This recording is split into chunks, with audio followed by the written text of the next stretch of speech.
Tonight,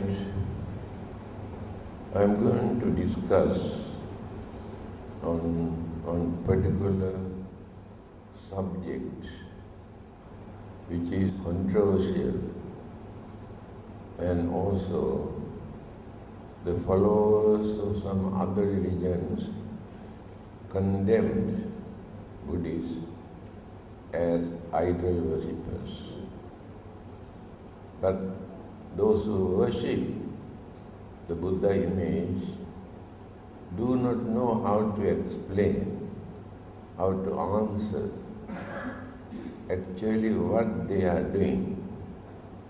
Just worship and pray and do some offering. But it is very significant if you can explain to others. So, Buddhism, Hinduism, and Catholics, these three religions pray or worship or pay homage to images. To some people, it is very difficult to practice religion without an image. But it is not compulsory that every Buddhist must have a Buddha image to practice Buddhism. It is up to us. At the same time, others should not criticize or condemn us just because we worship the Buddha. I can tell you a very nice story. It is in Mahayana schools of Buddhism. 200 years after the Buddha, there was a well-known monk called Upagupta. When he preached, thousands of people assembled. Then more and more people started to come and attend his talk. Maha was watching. You know Maha. Buddhism says Maha. Muslims and Christians say Satan, and Hindus say Asura, against Buddhism or religion. They always try to obstruct or disturb followers of any religion. So Maha was very unhappy when he saw more and more people assemble to attend his talk. What he did, he organized some sort of entertainment just opposite the temple. Beautiful dance and music and entertainment. Then people slowly turned toward the other side. Finally, Venerable Upagupta found that nobody to attend to his talk. All are enjoying the entertainment. Then Upagupta thought, no doubt this is done by Maha. Although he has disturbed the Buddha did not teach him a good lesson. But I am going to teach him a good lesson. Then he also went there. After watching, enjoying, he said, we really appreciate your entertainment. So in appreciation of your formation, I want to put a garland. So he was very proud. So Venerable Buddha put a garland on his neck. Then he felt this garland is tightening his neck like a python. He tried and tried to take it out. He could not do anything. Then he went to Sakra. You know Sakra, the king of the Devas. Asked him to help. Please take out this, otherwise I may die. This is tightening my neck. He tried his best. He also could not take it out. Then he said, you must go to Maha, the creator God. I think he can do that. Then he went to Maha and appealed him to take out this garland. He also tried his best, but he could not take out. Then he said, I think only the person who has put this garland on your neck can take it out, nobody else. Then he decided to come back and apologize for interrupting his religious program and requested to take out the garland. Then Venerable Upagupta said, yes, I can do that under two conditions. First thing, in future, you should not come and disturb our religious program. He said, yes. Second item is,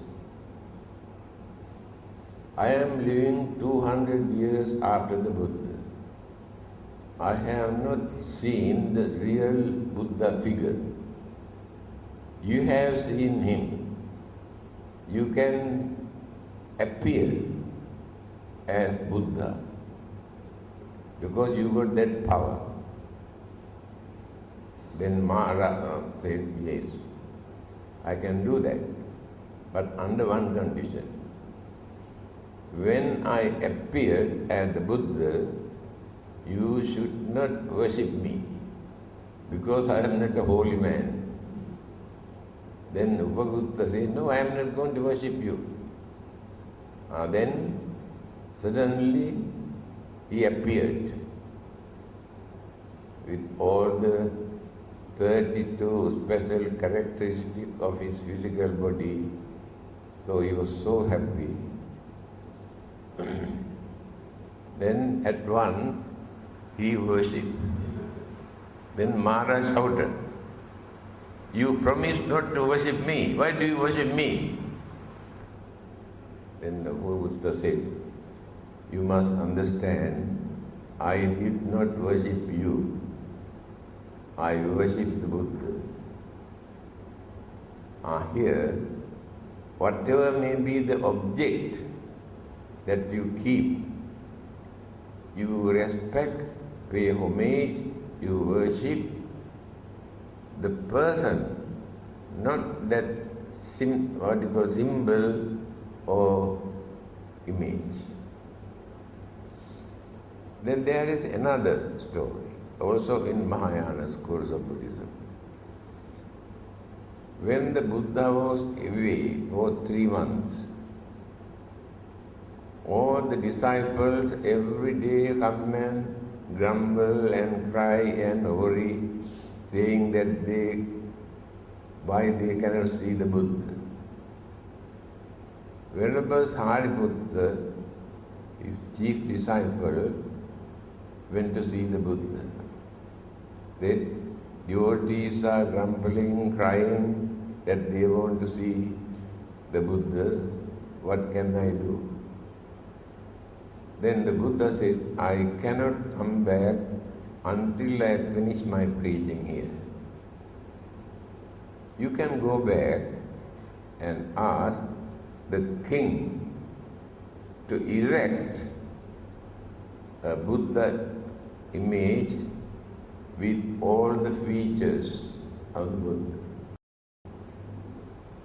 He come back and approached the king the king could manage to find out a suitable man who could erect the real figure of the Buddha with sandalwood. So, after that,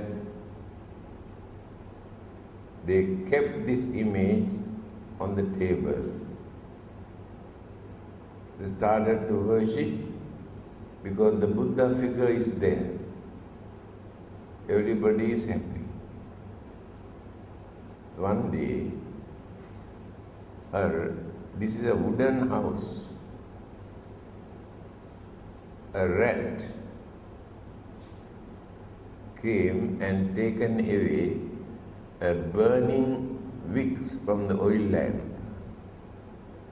This is now 7-story building. When the rat carried this one upstairs, the fire burned his mouth, he dropped it there with the fire. Then the whole building turned into ashes. Then people were worried about not the building, about the Buddha image. So all of them come and started to dig and dig and dig and found out the wooden Buddha image remained without any damage. Then they had more devotions and confidence and again kept the image on the table. When the Buddha has completed his preaching, he come back. When the Buddha entered into that building, the image got down and went to meet the Buddha. Then the Buddha said to this image, "No, you must go back. You must stay here to represent when I am gone." Here, these are the stories that we can find in other schools of Buddhism.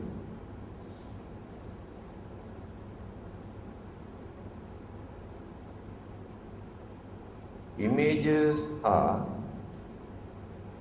not available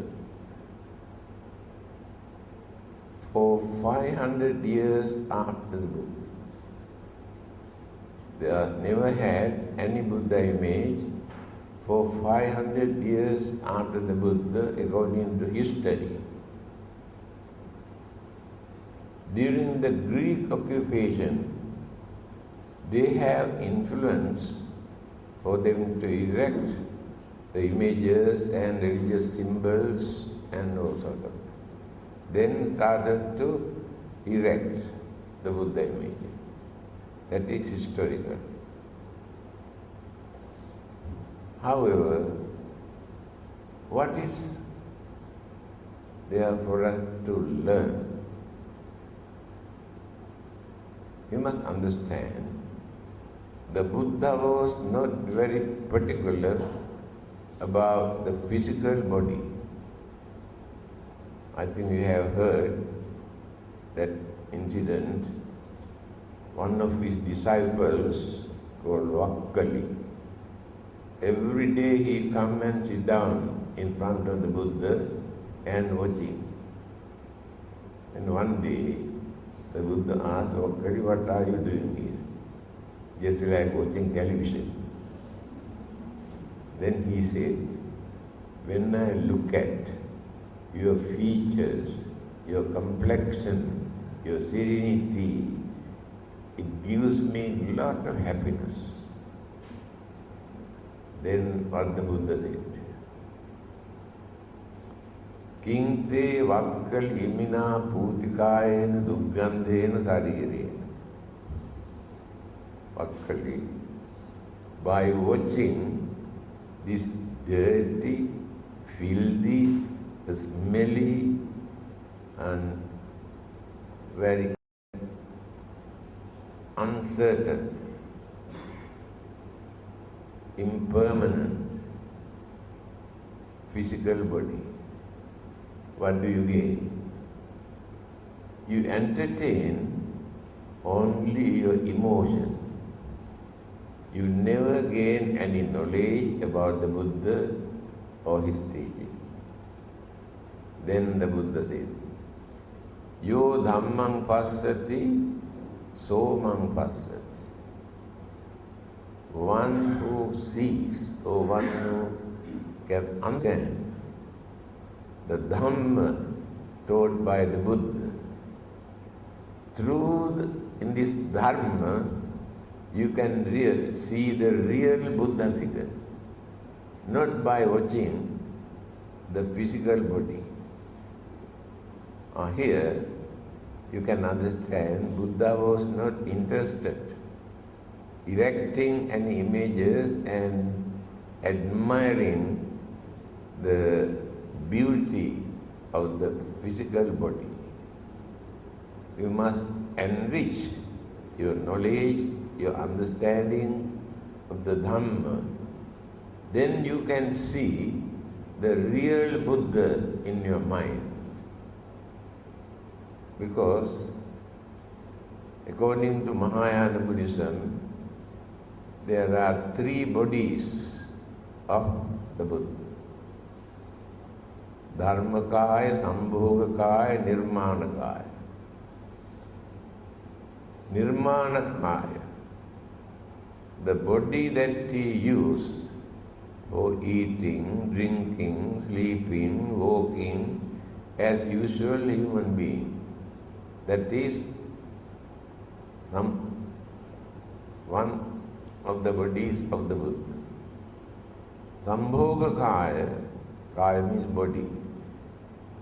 The body that he used for preaching, talking, advising, guiding people.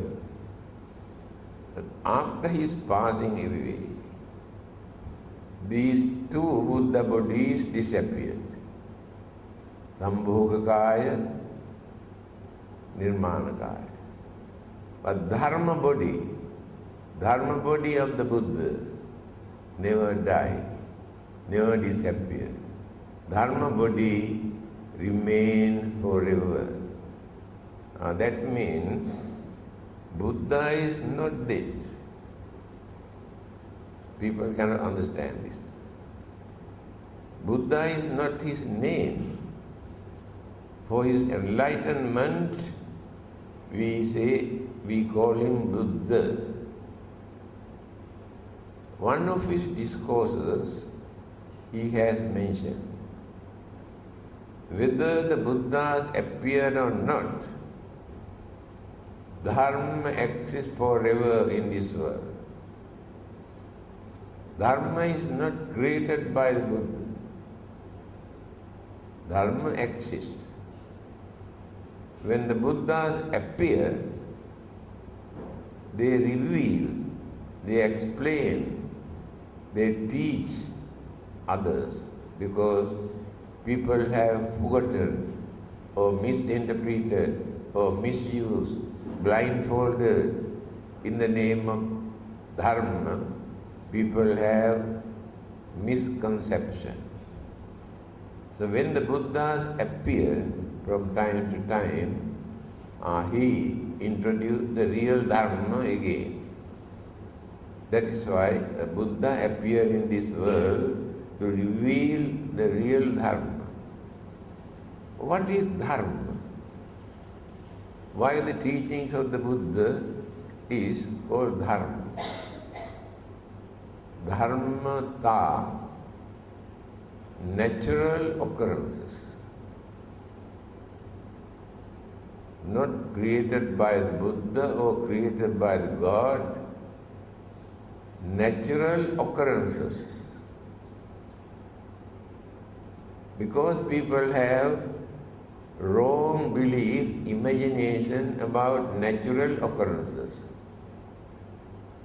Take for instance, things come into existence, exist for a certain period, then go on changing.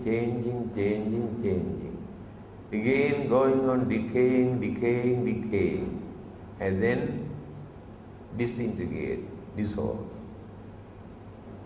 completely disappear. So people could not understand.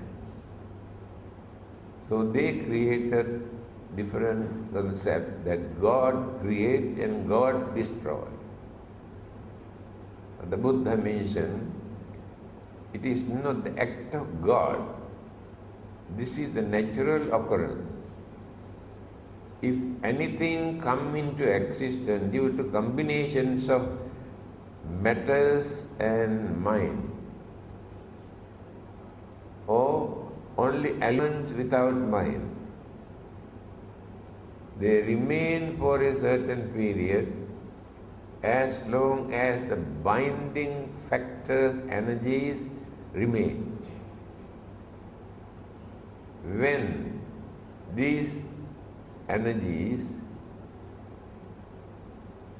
started to loosen, then going on changing.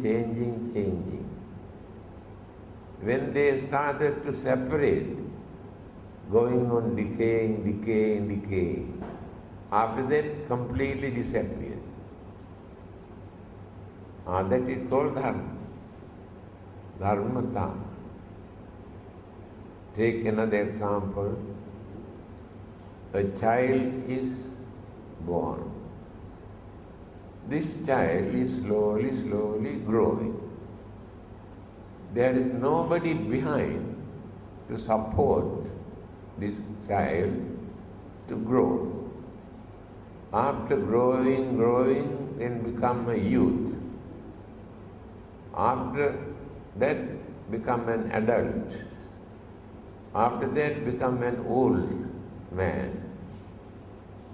After that, one day, face to death. All these things are natural occurrences, not created by anybody. So anything happen in this world, all these things are natural occurrences. There is no God or anybody behind. That is what the Buddha wanted to teach us. Now, I told you, Buddha was not interested for erecting images. That is why for 500 years they have never erected any images. But I told you, during the Greek occupation, they started to erect the Buddha figure, and then started to develop all over the world Buddha images. Some people depend on the Buddha image. Without Buddha image, they cannot practice Buddhism.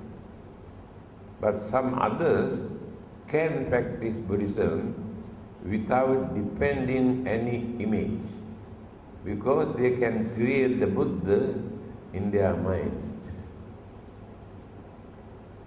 Mr. Nehru, Prime Minister of India, long ago, when he was arrested for fighting to gain independence, British government arrested him. When he was in the jail, he had the small Buddha image in his bag. Although he was not a Buddhist, he had been keeping this Buddha image in his bag. So what he did, he take out the image and keep on the table and watch the face of the Buddha, smiling face. Then he started to think, in spite of all these troubles and problems and difficulties and calamities, if Buddha can maintain smiling face, why not we follow him? Why not we face all these problems without grumbling, accusing, blaming, crying and worrying?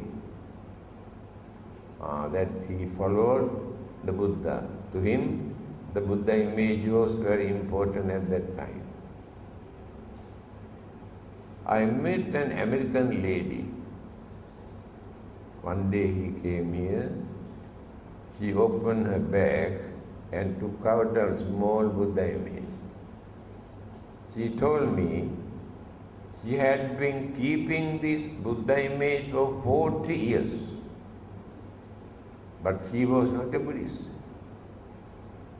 But he said, I strongly believe this Buddha image can protect me.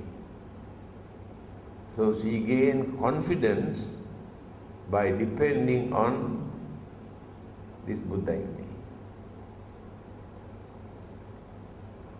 A Chinese philosopher one day visited the museum in London. First time in his life, he saw a Buddha image. By watching this image, he said, if God has come down to this earth, this is the figure of God. He has never learned anything about the Buddha, but watching the figure of the Buddha, he had such a great, understanding and image influence his mind to say like this, although he was not a Buddhist. Another scholar has written a book. He has written there, actually, if you want to know what the Buddha taught, not necessary to read any book. You go and look at the Buddha's face. He mentioned one particular place. You must go and look at and watch that particular Buddha image. Then you can understand everything. His face indicates everything what he preached. During the Second World War, in Burma, they found a small Buddha image. British soldiers. They sent this image to Winston Churchill, the Prime Minister of England at that time, with a note. You better keep this image on your table. Whenever you have worries, fear, disappointment, look at the face of this image. I believe that you can reduce your fear and worries and frustration. They were not Buddhists. Here you can understand how the Buddha image influenced even non-Buddhists. Now let us come to talk what Buddhists are doing by keeping an image. Others condemn us saying we worship the Buddha as idol worshippers. We are not idol worshippers. We do not worship the idols. We keep the Buddha image as symbol. That symbol influences our mind, calm our mind. then we will be able to concentrate very easily. Then they pay respect, pay homage. We can say it is not worshipping and not praying. We cannot use the word that Buddhists are praying to images. Then it is wrong. They should not pray to Buddha image. And when the Buddha was alive, people never come and pray him. They regarded him as great master or teacher, but not to come and pray. There, we actually do not pray to images asking something what we need, asking something to help us to get rid of our problems and troubles and disturbances. But we take the image as symbols. We develop confidence in the Buddha, and we are worshipping, paying homage, paying respect to the real Buddha, not to this image. We do not worship this image, but this image is a symbol. When you look at his face, you can gain lot of happiness, satisfaction, reduce your tension, fear, worries, disturbances. Then you can take the Buddha image as an object for your meditation. Buddhanussati bhavana. Concentrate on the great qualities, virtues of the Buddha. Now when you recite Itipiso Bhagava Arahang Samma Sambuddho Vijjacharana Sampanno Sugatto Lokavidu Anuttaro Purisa Dhamma Sarathi Sattha Deva Manussana. 9 virtues, characteristic of the Buddha mentioned here. So by mentioning the great virtues and the qualities of the Buddha, we pay homage, pay respect. It is not praying. That is what others could not understand. So Buddhists do not pray to any image. They pay respect and take as an object for them to concentrate, for them to meditate, and to remember the great qualities, virtues of the Buddha. It is Buddhanussati bhavana. Concentrate on the Buddha. That is what Buddhists are doing. So many others who could not understand this, they say we are idol worshippers, and we do not know how to explain to others. I know one of our members who had been keeping a Buddha image in his house for 45 years. One day, a Christian mission entered into his house. Straight away told him, "You are worshipping your dead man.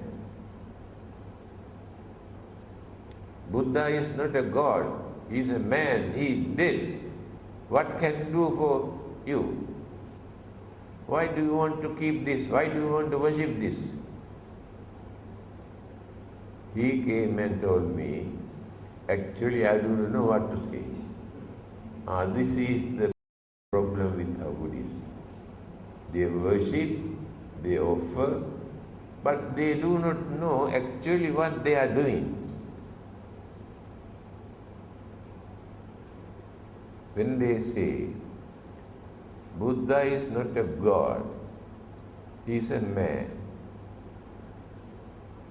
If you try to prove that the Buddha is God, we are wrong. We reduce the real great qualities, virtues, wisdom of the Buddha if we try to introduce the Buddha as a God. You do not know that. Why? A God cannot become a Buddha. Any divine beings cannot become the Buddha. Only human beings. Why? We are called Manushya. Mana Ussannata. One who can raise, develop, cultivate the mind up to the maximum level. That living being is called Manushya, human. You cannot find another living being among the 31 group of living beings in this universe that can compare with the human mind. Human beings have thinking mind. Others have mind. They use their mind to find out their food and protection and shelter and sexual pleasure. Only for these people. They do not know what to think beyond that. Let us take Devas and Brahmas, divine beings. We worship them, thinking they are very powerful and they can help us, support us. We worship them. But you do not know even the king of the Deva, the Sakra, worship the human being. We do not know that. So one day, he was worshipping to one direction. Then his attendant, Matali, said, "You are the king of this heaven. To whom are you worshipping?" Then he said, it is written in Pali language what he has said. Ye gahatta punya silavanta upasaka dhammena darang posinti tan namassami sarati. I respect those human beings, Egata Punyakara, those who perform meritorious deeds. Meritorious deed means doing some good work with good intention. That is called merit. Helping others, supporting others, and release others' sufferings and problems and sicknesses and whatever we can. Again, supporting the religious activities to influence the people for them to follow religious way of life. These are called meritorious deeds. I respect those who perform meritorious deeds. Punyakara. Silavanta. I respect those who observe precepts. You observe 5 precepts, 8 precepts, 10 precepts, and there are more. I respect those who observe precept. Why? They never do any harm to any living being. They never bluff or cheat or swindle others think. They allow others to live peacefully. Therefore, I respect them, for they are noble life, respectable life. Egahatha punyakara. Silavanta, upasaka. Upasaka, upasika, male, female. Upasaka, upasika. After reducing too much of sensual pleasure, worldly material gain, they devote their time to do some service to others, to guide others, advise others, because they have more experience, more knowledge, maturity, understanding.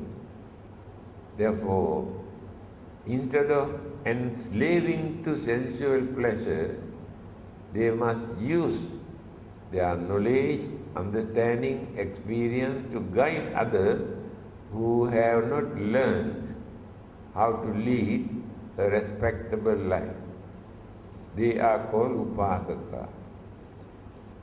Without becoming monk, they remain as householders or laymen, but their way of life is reduce too much of worldly sensual pleasure, devote more time for religious activities, to guide others, help others, support others, enlighten others. They are called upasaka. I respect them. Dhammena dharang posinti. I also respect those who support their family members without creating any bad deed, wicked or cruel or harmful thing. Very respectable way, they work hard, they earn, they support their family members. I respect them. Here you can understand, Devas also respect when human beings become more virtuous, more religious, and more devout. But we think that Devas are more powerful. Yes. How did they become Devas? O Brahman. During their previous birth, they were human beings. As human beings, they have done lot of meritorious deeds. Through the influence of these merit, very virtuous, they had the opportunity to be born in certain Devaloka or heavenly realm as Devas. And their life is not like human life. And females never give birth. Spontaneous birth. That means life just appeared. But we cannot understand, we cannot believe. But yes, it is. Then they have no sicknesses. They have no old age. They exist, they enjoy their life up to maximum level. Then one day suddenly disappear. So their life is just like a flame of a candle. As long as wick and wax remain, the flame also exists. When no more wax, no more wick, that flame disappears. Same thing happened to those devas. Then what will happen to them after that? That is the most important thing. while enjoying their life up to the maximum level, they never form any religious practices. They have no particular religion. Whole life is for enjoyment and pleasurable things. Human beings are more fortunate, the Buddha says. Why? While living as humans, we can understand we are here in this world. We enjoy our life just because we have done some meritorious deeds during our previous birth. We are spending all the good merit that we have accumulated. What will happen to us if we die simply by spending all the merit that we have accumulated? By knowing this, they try to prepare for the next existence.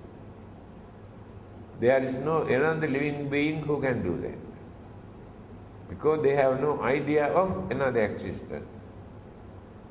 This is the most advanced level of human life. Now, especially as Buddhists, we believe this is not the first and the last life. Continuity is there. So if birth and death, it is natural, not created by anybody. Some people say, oh, we don't believe in rebirth. Not necessary to believe. It is natural. Just because they don't believe, can they stop rebirth? Never. It is not created by God or God, Buddha. It is natural. So, use our common sense. How Buddha explained. A group of young people approached the Buddha and said, at the moment we have no proper religion. There are many religions, they talk that their religion is better than other religion, therefore we cannot decide which religions to accept. Can you please advise us? Then the Buddha has given 10 guidance for them to consider how to choose a religion. And some of them, you should not believe anything just because others come and tell you. Don't depend on them to understand religion.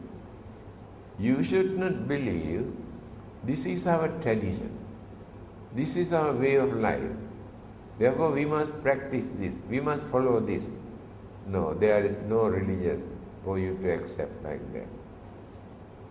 If not, you should not think the majority here in this country or in this world follow this religion.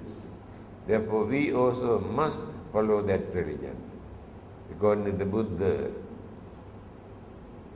majority here in this world are not understanding people.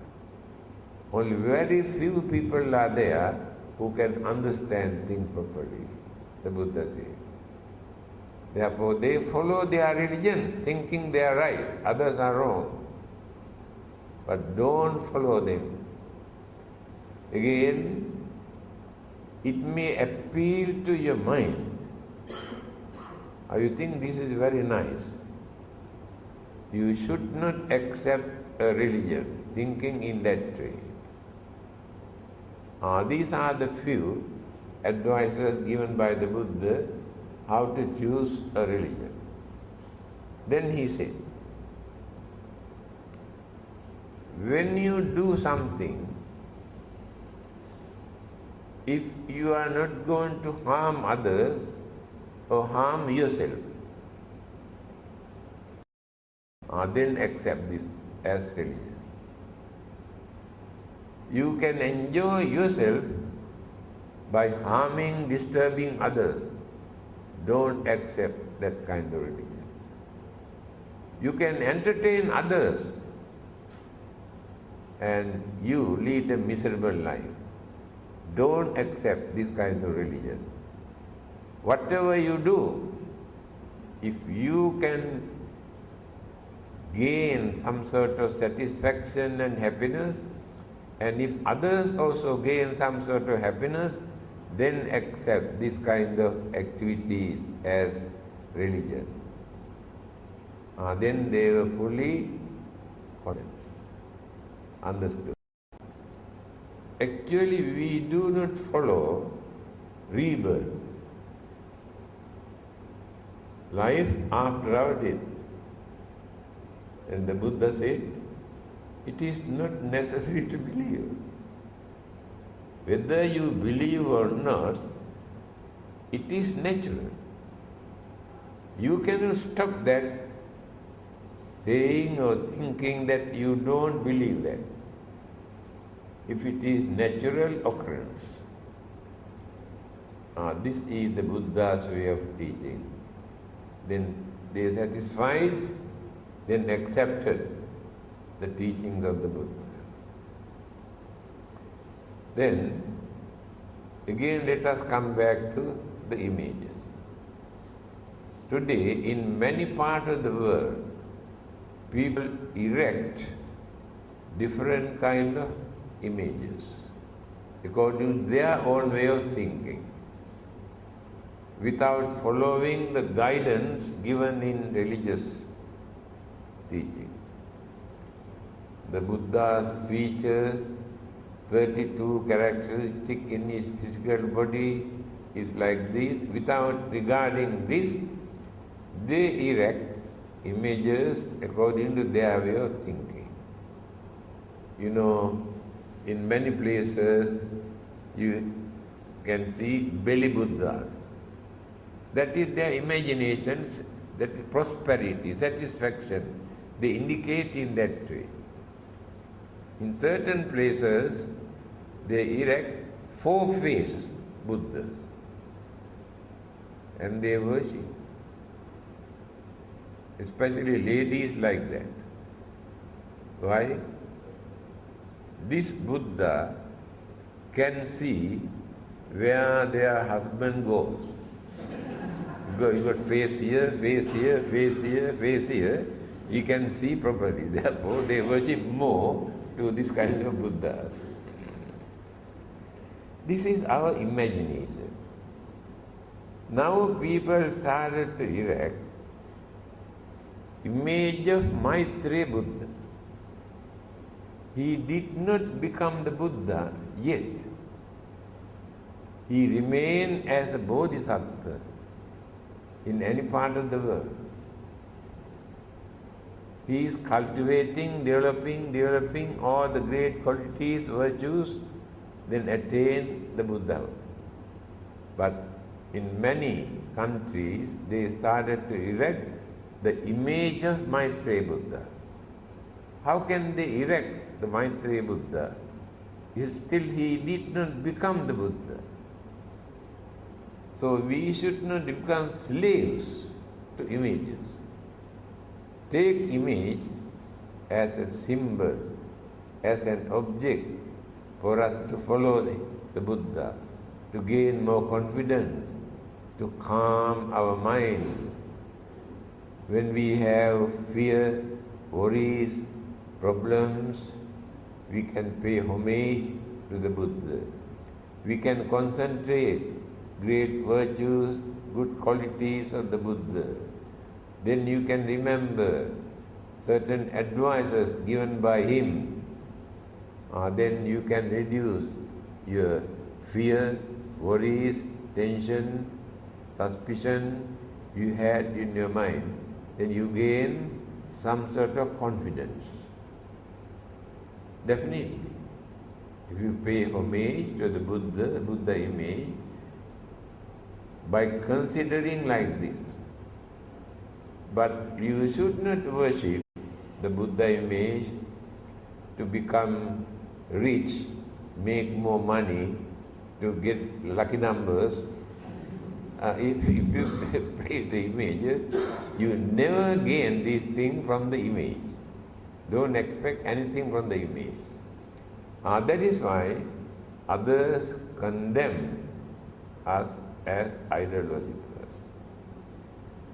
Now Hindus, they have more images because they have three gods, Brahma, Vishnu, Shiva. Again, Catholics, they have image of Jesus and Virgin Mary. They pray and worship. But Christians do not create images. They take only symbol, the cross, to pay respect and to follow, but no images. That is why Christians say Catholics are not Christians. They are idol worshippers. They are wrong. They respect their master, their teacher, and explain the great qualities and virtues and services that they have done. Therefore, there is nothing wrong. When our father or mother died, we create a very good image. Image means picture of the father and mother. It is just like idol worshipping to others. But they are doing that. Why do they want to keep the image or the picture of their father or mother or to respect them? Then how can they criticize Buddhists? By keeping Buddha image and worship them.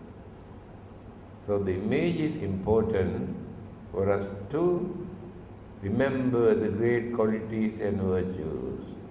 When we have fear and worry, look at his face, as Mr. Nehru said, and can calm our mind, can reduce our fear and worries.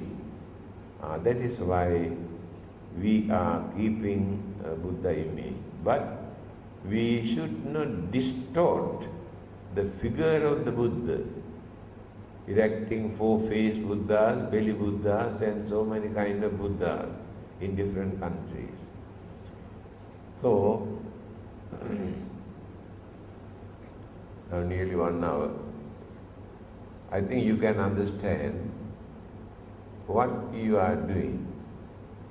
If you have not understood, now you can understand why we should pay homage, pay respect, worship the Buddha. We do not worship this image. We worship the Buddha. When you look at the image, you can record the Buddha into your mind. Then you worship the Buddha. That is what others could not understand. That is why they say we are idol worshippers. When we invite some of our Muslim friends to attend some meetings here in the temple, you know what they say? If there is any image, we don't want to go there. They don't like to see the images of religious people or saints or any other images. There is no reason for them to go against them. And Sikhism, Sikh, Punjabis, they also do not have any image. They have their holy book, Guru Grantha. Guru Grantha, Grantha means book. They worship and pray to this book. Again, there is another schools of Buddhism, Japanese, Nichiren. They also have no any image. They do not worship the Buddha image. They have one particular book, one sutra uttered by the Buddha, and keep this book as an altar and worship and recite and pray. They are against the keeping the images. Then Judaism, Jews, the origin of Christianity and Islam, and they also have no any images. Hindus have so many, and Buddhists have only Buddha image, and Christians have two, Jesus and Virgin Mary. Therefore, we pay respect, we pay homage in appreciation of their services they have rendered. This symbol remind us, recall the person, the Buddha or God into their mind. Therefore, that allegation that we are idol-worshippers and we are sinful and we cannot go to heaven if we worship the idols, they are wrong. And now remember how to answer. When they say Buddha is not a God, he is a man. The Buddha cannot, God cannot become a Buddha because they cannot develop their mind up to that maximum level. Only human mind can do that. Step by step, when somebody asks, having seen the Buddha, he has never seen such a serene figure in his life. He could not understand this is a human being. He approached the Buddha and asked, "May I know whether you are a God?" The Buddha said, "No." But others say they are God or son of God or messenger of God. But the Buddha said, "No, I am not a God." Then he asked, "There are any other form of supernatural living being?" The Buddha says, "No, I am very natural." Then he asked, "In that case, are you an ordinary human being?" Buddha says, "No." Now confusing in his mind who this person is. Neither God, nor an angel, nor a human being. Then he asked, "Then who are you?" The answer given by the Buddha, his self-introduction is very important. Many people do not know.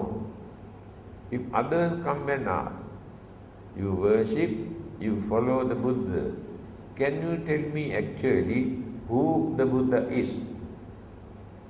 Very few people can explain who the real Buddha. The self-introduction given by the Buddha is really wonderful, very clear. He says, "Abhinyayam abhinyatam." I understood everything that exists in this world. How did he do that? Life after life, he went on developing his knowledge, his mind, his wisdom, understanding. Therefore, he realized everything that exists. Bhave tabbancha bhavita. I have practiced all the great qualities, virtues, principles, morals in this world at the maximum level, life after life. Then, pahatabbang pahinang me. I have eradicated all the evil, wicked, cruel, harmful, immoral thoughts, words and action. Tasma buddhosmi brahmana. Therefore, I am the Buddha. I am not a God or angel or ordinary human being. This is a wonderful explanation. Please remember.